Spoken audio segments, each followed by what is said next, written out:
Good evening, Professor Creed. Um, I just wanted to take a time before I started my presentation to thank you for your class and to let you know that I appreciated every video and lesson that was given to you. Obviously, this is not the best way that I like to learn. This is very new to me. Recording videos is very new to me, and I've mentioned it before. But I just wanted to take a time and just say thanks before I gave my presentation and kind of also explain to you why I decided to do the presentation on this author. Um, and I'm sure you've heard of it, but this is the weird part is that I am not into this kind of things, but this is really what always came out to me when I thought about a favorite author or who I wanted to present, because this is who the author that I would read like a lot when I was a young kid.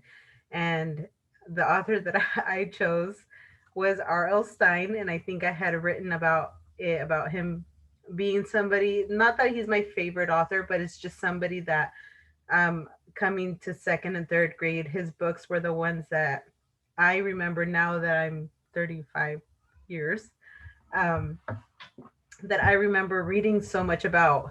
Like they were very suspenseful and very they when I was young, like I wanted to keep reading all his series. And so that's the presentation that I want to share. So let me just go ahead and share my screen. Okay. See if I can.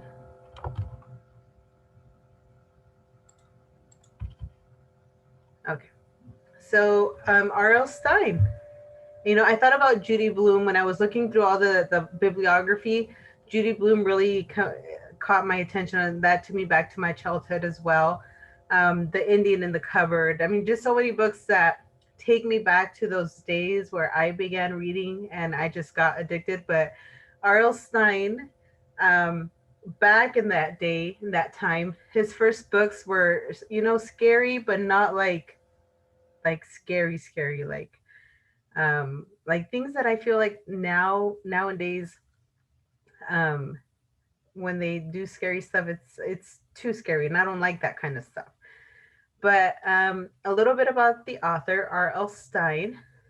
Sometimes, and I started to research him, to be honest with you, because I read his stories, but I didn't know too much about him, so this was a good final project for me to learn more about him.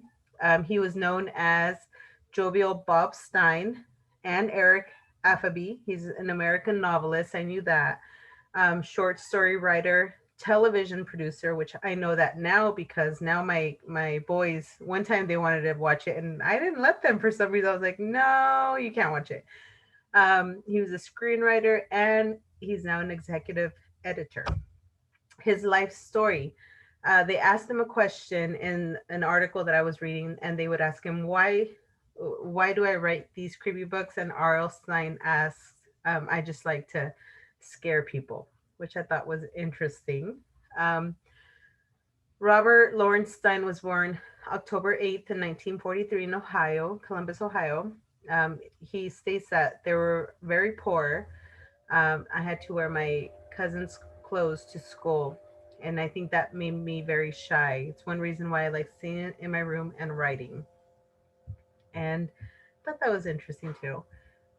When Bob was 9, he found an old typewriter in the attic, and he discovered uh, that changed his life. He would carry it to his room, started typing stories and little joke books. In 1965, forward to him graduating Ohio State University in 1965, which I thought was interesting because when I was reading about him, I didn't write all of this, but it said that he really didn't like school. Like he wasn't very good at it. He always had B's in his grades.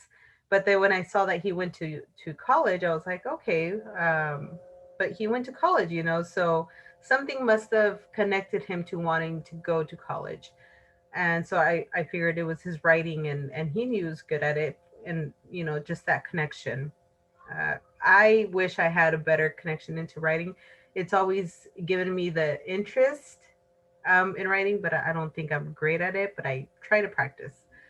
um, he boasts he never went to class. He spent all of his time writing in a magazine.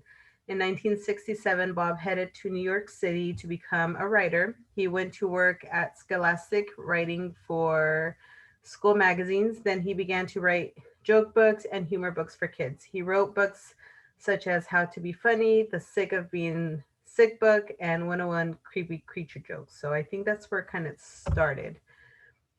His marriage and business partner, I discovered that he married Jane Waldhorn in 1969, and she was also a writer.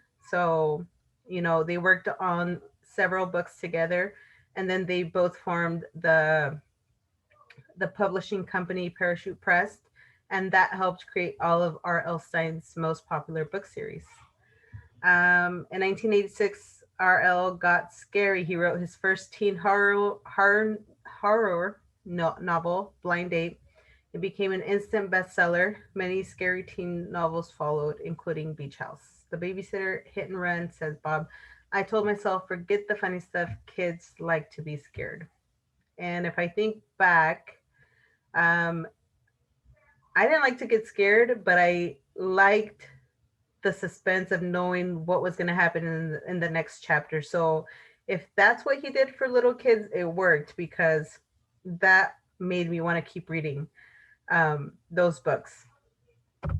So these are a few of my favorite books of his, and this is part of my display.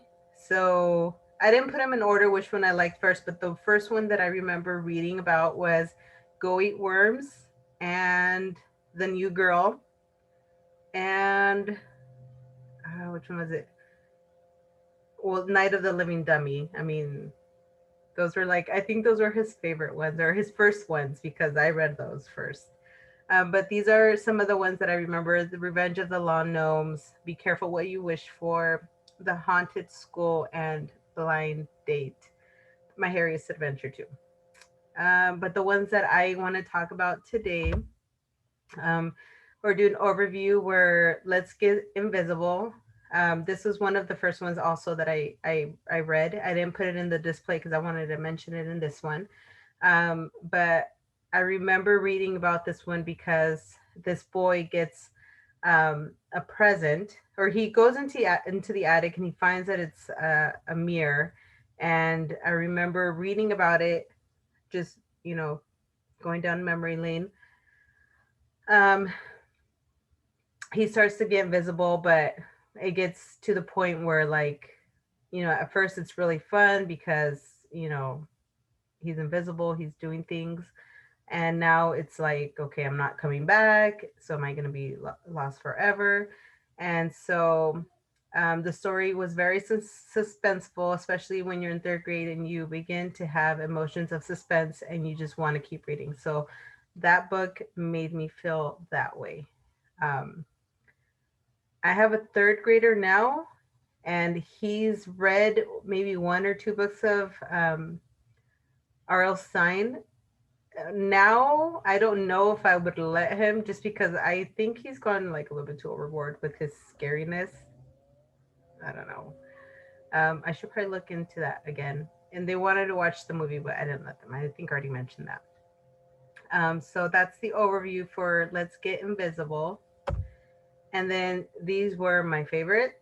And this is the one that I let my son watch, maybe like 15 minutes of it. Then I was like, no, no, no, no, you don't need to watch that. Um, so, Night of the Living Dummy, Part 1 and Part 2. In Part 1, Linda names the ventriloquist dummy she finds Slappy. Slappy is kind of ugly, but he talks a lot. Linda's having a great time learning to make Slappy move and talk, but Chris is jealous of all the attention her sister is getting, and it's not fair. Why does Lindy have all the luck? Chris decides to get a dummy of her own. She doesn't expect to. to expect to live what's about to happen. Then weird things begin to happen, nasty things, evil things. No way a dummy can be causing all the trouble. This book is scary and it makes you not want to have a doll like this. And that's probably true because then you start to look at your own stuffed animals at that age and you're like, yeah. Anyways, I wanted to say again, I am not about evil things. I don't like those sort of things. It's just this is what I again have to tell you, like, comes back to my childhood. Um so this class has been like very interesting to see, like, what are kids reading nowadays, um I'm 35 years old. I'm going to get my AA. I feel like, I have a vocational degree, but it was not done here in this country. So, I wanted to go back to something, that for me it's very important. Like, what are we teaching our kids? And I just wanted to point that out. But in part two of the Night of the Living Dummy, Amy's ventriloquist dummy Dennis has lost his head for real. So Amy begs her family for a new dummy. That's when her dad finds Slappy in a local pawn shop. Slappy's kind of ugly, but at least his head's on. Amy loves practicing her new comedy routine. It's like this dummy knows what she's thinking.